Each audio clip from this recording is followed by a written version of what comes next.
Dr. Jeff O'Driscoll, MD, received his training at the University of Utah School of Medicine and completed his residency in Salt Lake City, Utah. He is board certified in internal medicine and is a fellow of the American College of Emergency Physicians, with 25 years of experience as an emergency physician in a Level 1 trauma center. In his professional experience, Dr. O'Driscoll frequently communicated with spirits who hovered between this life and the next. He saw people leave their bodies at the time of death, and he experienced eternity with them. In his fascinating memoir, Not Yet, Dr. O'Driscoll described his otherworldly communications that began in childhood, shortly after the farm accident that took the life of his older brother. His experiences are both interesting and instructive. For those who wish to develop their spiritual gifts, this book is a must-read. In addition to Not Yet, Dr. O'Driscoll recently published 6 beautiful children's books and his first novel. He also paints and sculpts. He married Sheila more than 30 years ago. They have 5 children and 3 grandchildren.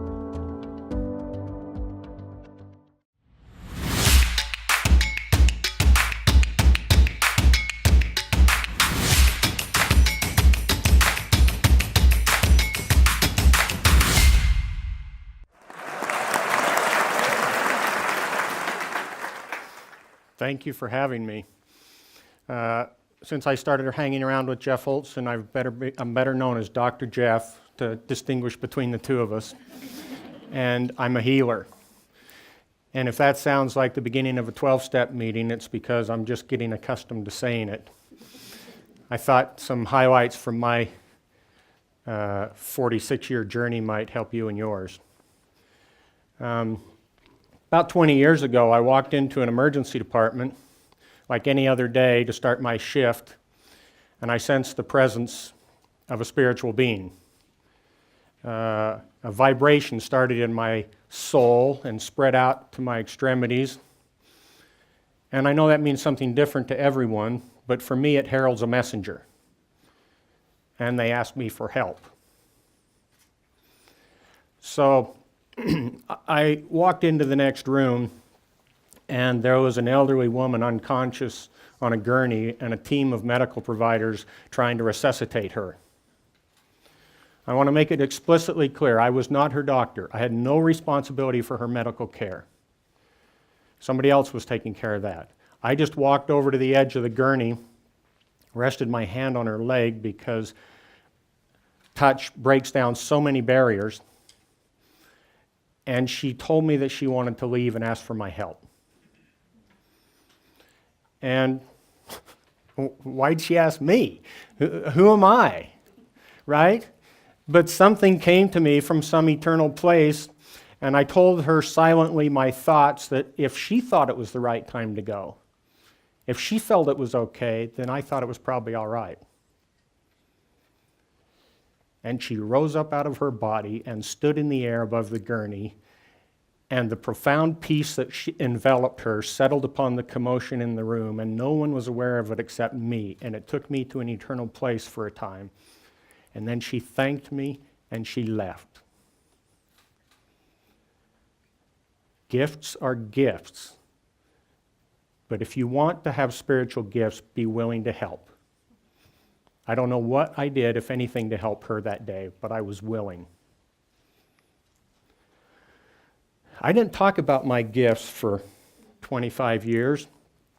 I didn't think of them as gifts. Gifts were something for other people, for the worthy people, right?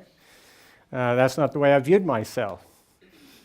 When I was 16 years old, I was driving a Volkswagen Bug 60 miles an hour on a dark country road, narrow, 2 friends in the car, and a voice said to me, "You better slow down."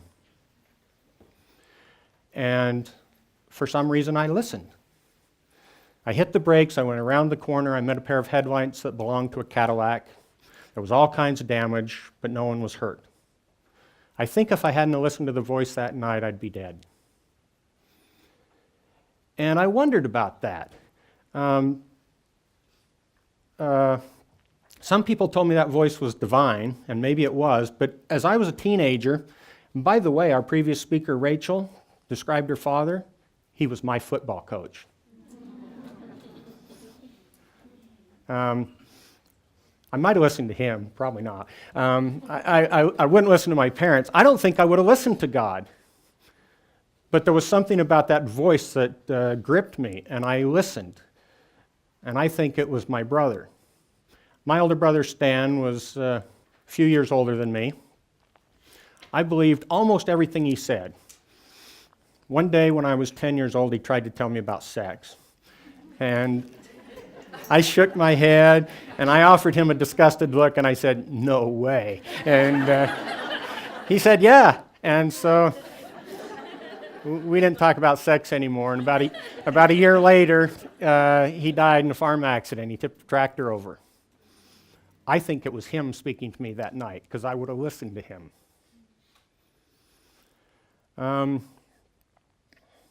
The voices continued through my football years, through my rodeo years, through my drinking, smoking, whatever else I had going on, until I was 19, and I approached a friend that was a few years older whom I respected and trusted, and with the only vocabulary available to me as a young man, I asked her, "Does God ever speak to you in sentences?" And she gave me this very knowing, sincere look, and she kind of wagged her finger a couple of times, and she said, "Don't ever doubt that." So I've tried to honor that. I think Stan helped me with my gifts. God writes on our souls in strange ways. 25 years ago, a person whom I call Rebecca came into my life. Her husband had just died in a car crash. She had 6 children. The youngest one was just a few weeks old. And our kids were very similar in age. I immediately connected with her. I wanted to help her, but I didn't know how. She had money. She had friends and family. She had the usual things that people need to deal with such a thing. But she had this horrible spiritual burden, and I wanted to help her with it, and I didn't know how. One day I was driving home from the emergency department in the middle of the night, and a voice as clear as the anchor on the evening news asked me, "Is Rebecca's family less important in my eyes than yours?" And I thought, well, no, of course not. And the voice immediately said, "Then why should they be in yours?" And I started to rationalize, well, but it's my wife and my family. And yet the flow of knowledge that came at that moment, in that instant, I understood the voice loved all people equally, and that I should too, and that I could. And I asked, can I bear some of her spiritual burden for her? And the answer was yes. And the horribleness, the sorrow, the grieving, the loneliness that was Rebecca's life settled onto mine, and it stayed there for years. It was so bad one night, I was going through my usual activities at home and I became sick to my stomach. I had to sit down because I thought I was going to fall down, and the foreboding pressed upon me from every side until I thought I might die. Mind you, I'm an emergency physician, and I thought literally I might die. And in that moment of extremity, the voice that spoke to me said, "This is how Rebecca felt the day her husband died." It wasn't some impersonal, "this is what it feels like to lose a loved one." It was profoundly personal. This is how Rebecca felt the day her husband died. It was so bad sometimes I would get up in the middle of a sleepless night and I would sit in a chair in the dark and I would weep. I was so frustrated and angry. I wanted out. It drove me to my knees. It was a selfish attempt, in retrospect, to renege on a promise, because I'd offered to help and I hadn't asked for half an experience. Rebecca's husband hadn't come back to life. She had no way out.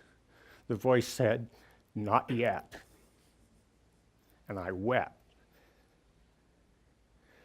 I finally went to see a friend of mine. He was 35 years older than me. He was steeped in soul-stretching experience. He'd survived a foxhole on Okinawa. And he smiled at me, and he leaned back in his chair, and he put his feet up on his desk, and he said, "Empathy is a good thing." Yeah, it's a good thing, but it isn't an easy thing. And finally, I was shown the way out. I could literally see a spiritual light. I knew the path. I was given the instructions how to extricate myself from this horrible experience, and I was given permission to do so. And then the voice said, "But if you want the greater blessing, endure it for now." And then I had hope, because I understood that someone who loved me more than I loved myself was watching out for me and was tailoring my experience to give me what I needed. And I made a covenant that day that I would do anything I was directed to do to help another soul heal. Now, I take you to this horrible, dark place for a reason. Here's the reason. On the last day of March 1997, I met this man, Jeff Olson. He was flown to my emergency department after the accident that took his leg, his wife, his 14-month-old son, and almost his life. I walked into the room. Other doctors were taking care of him. I didn't have to worry about that. But I walked into the trauma room, and standing above his motionless body was his wife, Tamara, filling the room with glory and light. And I knew her. And I knew him, though I'd never met him. And she communicated with me. It was 3 months before Jeff and I had a real conversation about what happened. It was then I learned that he'd had a near-death experience before even getting to the hospital. He'd encountered his wife, and she said, "You got to go back." It's not everybody that has a friend that's been kicked out of heaven. But she told him, "You have to go back and raise our son." Right? And he'd had all these experiences that didn't fit with the belief system that he'd been given his whole life. And he was struggling to make sense out of things. And after that first real experience together, I went home and I wrote in my journal. I have a journal, a daily journal for the last 40 years. So I can go back and read it. And I wrote in my journal that night that I was grateful for the years in the darkness because I knew how to help him. And I knew the answers to his questions. And it was worth every tear. And we were still friends. We've been friends ever since. I'd been a physician for a lot of years by that time. But in many ways, that was the day I became a healer.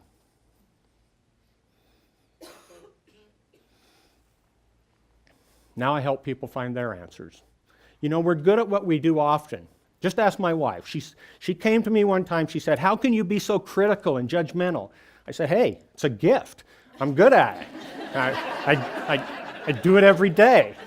So, we've been married over 30 years now. I try to do something more productive with my time.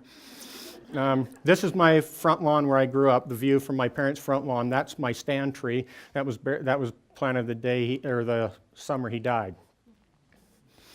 Despite my gifts, I've struggled to love the way people deserve to be loved. Unendingly, unreservedly, unconditionally. That's hard for me. I have to work at it. It's not one of my gifts. At least it wasn't. And then a few weeks ago, I was out on a run. I get a lot of downloads while I'm running. For some reason, I asked the right question that day. I said, "Why do I struggle so much to love?" And the voice spoke to me, said, "So you can understand those that struggle and help them." My whole life changed. I thought, oh, well, that makes sense. Why couldn't you have told me that 30 years ago? And those 40 years of frustration evaporated. It was all gone.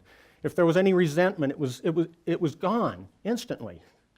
I thought, okay, I can do that. And then the voice said, "I give you charity.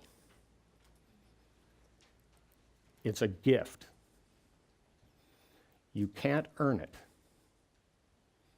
Share it." And I went home a different man.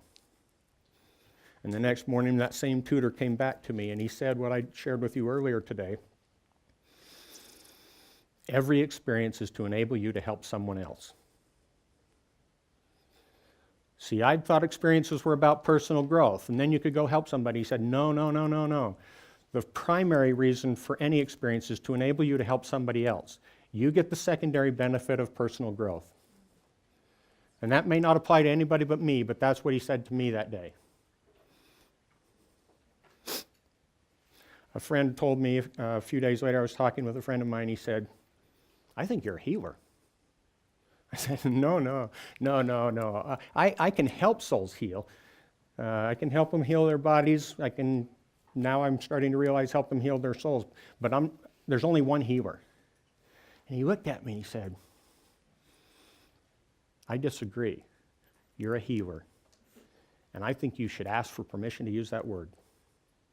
So what did I do? I resorted to my tried and true practice. I went home, I changed my clothes, and went for a run. And while I was out running, I said, is it okay to call myself a healer? And he laughed. And he said, of course. I made you a healer. And I understood. He's not diminished by my successes. He's not jealous. He begs us to be more like him. So I'm working on being a healer. That's why I'm here. That's my gift. I exist to help souls heal. I have no other purpose in life. I'm not worried about myself. I'm fine. I'm here to help others heal. And let me share with you something I wasn't planning on saying today. Just a few weeks ago, my brother came to me again. And he showed me the day he died. And I'd never viewed it from an adult perspective before. I thought my wound was losing my brother. And that's a pretty good wound. But I saw it from a different perspective this time when he took me there and showed it to me again. My deeper wound was seeing the agony of my parents the day he died. And he told me, go tell them not to be sad anymore. It's okay, I'm fine. I want them to be happy. When they think of me, I want them to think of the good times and not be sad anymore. That's been 46 years since he died. He still comes to me. And then he took me by the hand and he led me through heaven, or some sacred place of peace and love and rest that I'm going to call heaven. And he showed me my life. And he showed me the turning points and the defining moments where I thought that I'd had some divine intervention. And he showed me it was him that had come and made those interventions. And I understood it was God, because when we learn to see people as they are, when we learn to see their divinity, we see God. And if I had time, I'd share you another experience to demonstrate that. We have to learn to see it in ourselves. When we see it in ourselves, we can see everybody else that way. And then we can treat them the way they ought to be treated. Thank you for letting me share. I didn't share for 20 years, and then something said it was okay. I exist to help souls heal. We all have gifts. They're to help each other heal. Thank you.